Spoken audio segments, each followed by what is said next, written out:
The 2023 elections have now been concluded, but one of the issues brought to the fore is the gap in the representation of women in elective positions.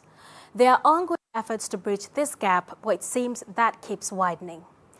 In this story, Gist Nigeria's Wale Fakile examines why this gap persists, what must be done to ensure proper representation of women in politics, and what the future holds for women in Nigerian politics. In Nigeria's political world where power often means masculinity, some fearless women are daring to dream. They are challenging status quo, proving they belong in politics just as much as men do. Brave, ambitious women determined to inspire generations.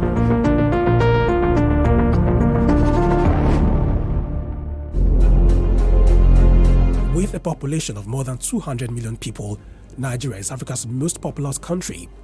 Women make up almost half of this number, yet remain underrepresented in politics. Cultural biases, gender stereotypes, and sometimes violence mean more women don't run for elective positions. The 2023 elections were another opportunity to change that narrative, and some women took the bull by the horns, even when it came at a cost. The bulk of your voters are not going to be people who belong to any party. They're just going to... One of the biggest success stories from the 2023 general elections is Ireti Kingibe. She beat Senate Minority Leader Philip Aduda to win the Federal Capital Territory senatorial seat. Her victory ends Aduda's 12-year stay in the Red Chamber, having been first elected in 2011. I hear that she's only a woman so much. So when there's a problem, and they come, I say, aha, it's now time for the woman to nurture you. I say that all the time because they come and say, oh, Hajia, there's a problem and you're the only one who can solve it. So, of course, my being a woman makes a lot of difference. Ireti first ran for the FCT senatorial seat in 2003 on the platform of defunct All Nigeria's People's Party ANPP. She later defected to the PDP, then APC, before joining Labour Party.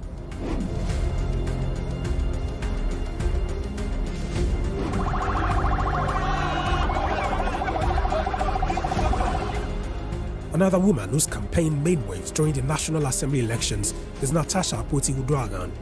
She became the first female candidate from Kogi Central Senatorial District in North Central Nigeria's Kogi State when she threw her heart in the ring in 2019.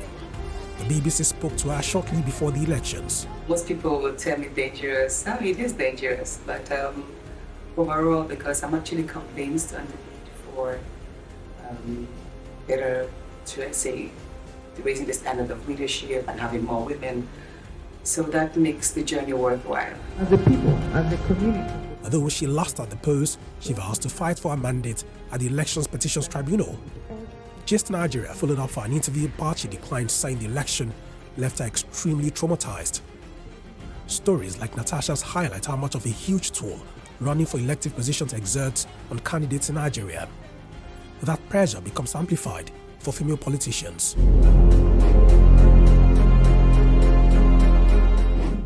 Temitayo Agemo-Kuboejo is an engineer from Ogun State, southwest Nigeria. She gunned for the House of Representatives seat for Ado-Odo, Ota Federal Constituency on the platform of the PDP, but did not get the ticket.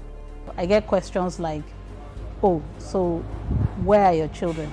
Or, so are you married? Like, you know, that you cannot do regular things as a female and still actively participate in politics. Public relations and communications expert Mary Kuku also joined the race for the National Assembly. She vied to represent Arochukwu Ohafia Federal Constituency in Abia State, southeastern Nigeria, as the APC candidate. But like Temitayo, she also did not get the ticket. Evaluated the whole situation, and I felt, and it's very clear, and something what everybody have said, that if you were a man, the outcome wouldn't have been the same. Another positive for women in this election cycle is 26-year-old Rukayat Shitu, who won a seat at the Kwara State House of Assembly. She becomes the youngest lawmaker in the state. there is this lot of talks from people, negative talks from people, that a woman is meant to be somewhere, not in the open space. It is normal for people to say all sorts of things, but it is your right to always manage them by dusting it away from you. Ireti Kingibe and Rukayat Chitu's story underscore how far and few between success stories of women in politics are in Nigeria. Available data suggests this gap will only grow wider. Among the 79 presidential candidates in 2019, there were 6 women on the ballot, although they all withdrew before the elections. In the just concluded presidential election, only one of the 18 candidates is female, O.J. Chichi of the Allied People's Movement, APM. Out of the 1,067 candidates that ran for governorship elections in 2019, 80 were women. In the governorship races this year, there are 837 candidates and only 24 are women. And only 2 women won the tickets of any of the 3 major parties, Aisha Binani of the APC in Adamawa and Beatrice Ituba of the Labour Party in Rivers State. Risk consultancy SBM Intelligence says there are less than 2,000 female candidates out of the more than 15,000 that ran for elective positions in the 2023 election cycle. In 2019, only 62 women out of the 2,970 who contested for political offices were elected.